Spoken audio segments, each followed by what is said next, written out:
When people talk about game writing, they usually talk about it as if it's one monolithic thing. It is not. It's actually three monolithic things.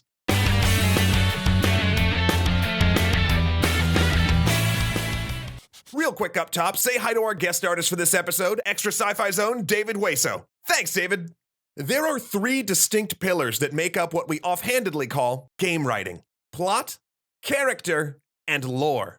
Not all games need to focus on all of these equally. In fact, some of the best written games come from teams realizing which of these their game should focus on, while some of the most expensive failures in game writing come from teams that never stop to separate these out and just try to deliver on all three. And even in those rare cases where you knock it out of the park on all of them, it's virtually impossible to do so without breaking your narrative down into these pieces and thinking about which aspects of your game are going to be used to deliver which. So let's define these three pillars of game writing. Plot is simple. It's the actual storyline of the piece. It's what you get if you strip away everything but what happens. It's also one of the easiest to confuse. Take Final Fantasy games, for instance. People usually talk about Final Fantasy as if they were plot-driven games. But nearly every Final Fantasy game's plot boils down to a big bad threatens to destroy the world and a group of heroes band together to stop it. Some are slightly more complex, like in 10, where a young man gets teleported through time by an atemporal demon fish that has to be held at bay by religious rituals and sacrifice. But fundamentally, it's big bad, end of the world, hero saves the day, ride chocobos off into the sunset. That's basically the plot to most of them. But the best Final Fantasies are the ones where the writers realize that Final Fantasy games aren't actually about plot, they're about character. Character writing is the aspect of game writing that fleshes out the characters and focuses on their lives and their struggles. It's the part that gives them personality, makes them feel holistic, and that makes them relatable or people you'd want to be. It's the aspect that makes villains not just seem like props, and heroes not just be generic do-gooders. It's moments like when you find out Mordin likes Gilbert and Sullivan, or that Kratos had a hard time embracing his son. And as a writer, the interesting truth about these moments is that they often come at the expense of the plot. These sort of tiny touches, where characters sit around a campfire and talk about their dreams or their family, don't actually move the plot forward. Which is completely fine, as whole games can seem amazingly well written, even with a paper-thin plot, if they deliver characters to us we believe in and love. But games do have a finite amount of narrative space, and it's important as a writer to understand which pillar is the most essential to the experience you're looking to convey. Which brings us to the third pillar: lore.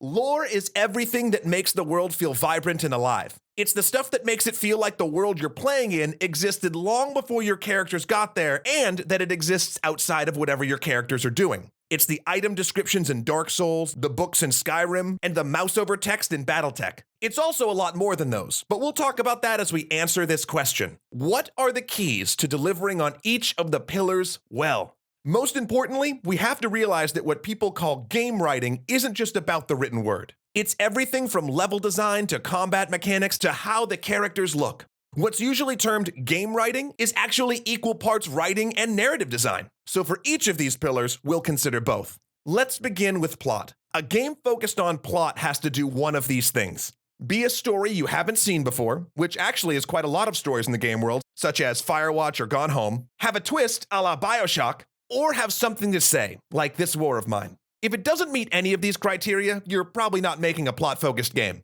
Plot, luckily, has the most overlap with traditional writing. So if you are making a plot-centric game, just write a summary of your plot and share it with people. Do they think your twist is amazing, or your story novel, or your tale meaningful? If not, it's back to the drawing board. And while plot is perhaps the most divorced of the three pillars, if you're going to have a twist ending, and especially if there's something you're trying to say with your game, try to incorporate it into the mechanics as well. Papers, Please would be ineffective as a narrative if it weren't a narrative about knowing when to break the rules, told through a game entirely about strictly following rules. To add character to your characters, on the other hand, it's essential every part of your team is working closely together from the get-go. A player's first impression of every character is going to be the visuals. What do they look like? A bold warrior? An effete mage? A roguish space pirate? That look will guide your player's first impression of them. Along with that, how your characters move, how they dress, and how they hold themselves will say a lot about who they are. Now, that doesn't mean you shouldn't ever play against type. In fact, you should a lot of the time, but the visuals will still be a big part of defining what type you're playing against. No matter what you're doing, though, your art department can literally save you thousands of words when it comes to giving personality to your characters. So make sure you're in sync with them.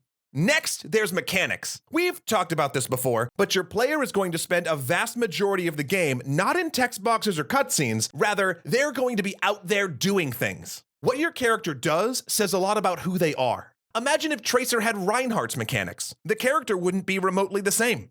Along with that, think carefully about your voice stabs, the things your characters call out during gameplay. Those are not throwaway lines. Your players are going to hear those more than anything else in the game. Lastly, but perhaps most importantly, spend time thinking about who these characters really are. Not just what they do or what their role is in your world, but who are they? What are their hopes and dreams? What are their failings? Who was there before they got swept up into all of this? And what do they think about what's going on? Then think about how they would embody all those things. Do they speak out about their problems or do they bottle things up? Do they act too quickly or do they think about things too long? It's the small details, not the broad strokes, that give characters character, so you have to find them. Finally, we have lore. If the game is more about being a part of a living world than actually having a traditional narrative, you simply have to find all the space you can to work lore in. This means not only item descriptions, in-game books, and loading screen text, the very world of your game itself needs to deliver that lore.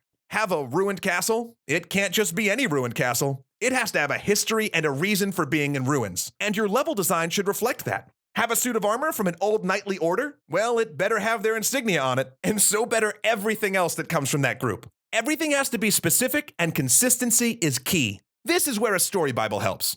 I've found that when delivering plot or character-driven games, writers can, at times, actually get distracted by going too deep into the world and come up with enormous backstories that they'll never be able to deliver in-game. But if you can avoid that pitfall and always remember that the player doesn't actually know all the headcanon that you've never actually shown them, then story Bibles are very helpful, no matter what type of narrative you're creating. But in lore-driven games, they're essential. Write out everything. Know your world inside and out. Put in as much detail as you can, and, most importantly, put it together in some easily searchable way, so that anytime anyone on the project is working on anything, it all remains consistent.